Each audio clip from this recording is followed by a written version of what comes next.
Hotline TV, I'm Amy Walter. And I'm John Mercurio. DNC Chairman Howard Dean is catching some flack for his stewardship, or lack thereof, of the Democratic Party, of Michigan and Florida controversies, and many other things. So today we are going to sort out what's true and what's false about the ho-ho haters' charges. Wow, that's a lot of work for us, but fortunately we are experienced professionals. Indeed. It'll be okay. So, producers are going to call out some topics. We're going to grade Chairman Dean on a scale of 0 to 3. Dean screams. Okay, 3 means that he did really well. That he's doing really well. All right, let's play. You can play along too at home. The Michigan and Florida mess. I'm gonna give him one scream on this right now. I'm gonna give him one scream. It's incomplete. Look, we still have a long time to go to figure out exactly what's gonna happen. He had a good meeting, apparently, according to his people, people who get paid by him today on Florida.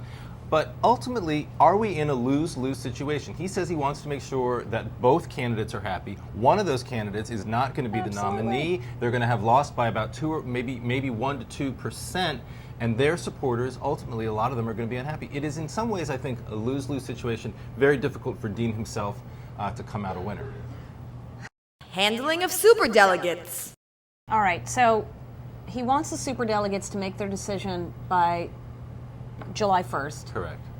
There's no way in which they should be making their decision. We're going to make sure, though, that Obama and Hillary Clinton campaigns have rooms if they need be at the convention. Sure. So this all says a lot of different things to me, right? Which says I still can't really enforce But this. again, what else is I'm not he supposed going to give him. to? Yeah, that's why I'm going to give him a 2 here, because this one, I think he has less control over this group of people than he does, let's say, over Michigan and Florida. But he is supposed to be the leader of the party. These are the party insiders, right? These are the people that theoretically he should be on the phone with every single day. These are people who he should know better to be able to say, you guys, this is what we're doing, and this is he doesn't have to say it publicly, but privately they should know exactly where he's coming from. All right, that's the problem. All right.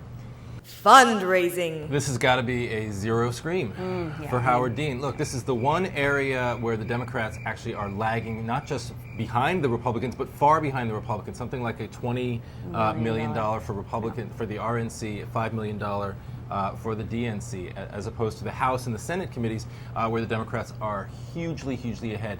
Big problem for Howard Dean. He wasn't able to take, apparently, the fundraising tools that he learned in 2004 to the DNC. Well, and important point too, which is money that he is raising now should be going, and focus should be going to McCain instead of spending all this time worrying about what superdelegates are doing. Indeed. Okay.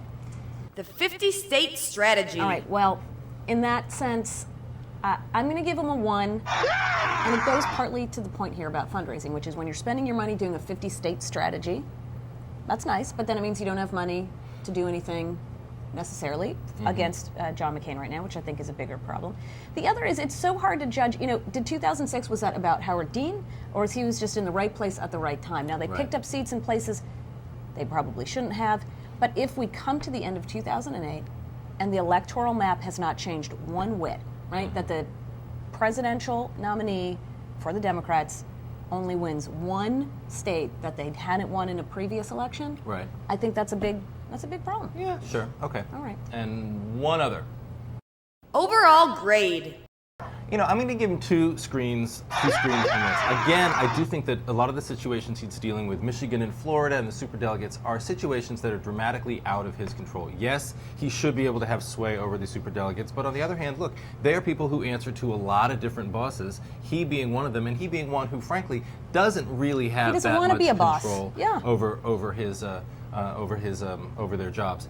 And secondly, look, people are complaining and criticizing him for his sort of low profile. What sort of profile do you expect a DNC chairman to have in the middle of a contentious and divisive and very sort of mega $1 million rock star primary that if this between were Terry Hillary Clinton and McAuliffe, Barack Obama? All right, but this were Terry McAuliffe, or this were Rombo. All right, we would be complaining about the hardball, bare knuckle tactics of Rahm we always Emanuel and complain. Terry That's Terry our McAuliffe. point. That's what we do. And we are complaining. We're complainers. Okay. But we really want to continue complaining, but unfortunately, we have run out of time for today. I'm John Mercurio, And I'm Amy Walter. Thanks for watching Hotline TV.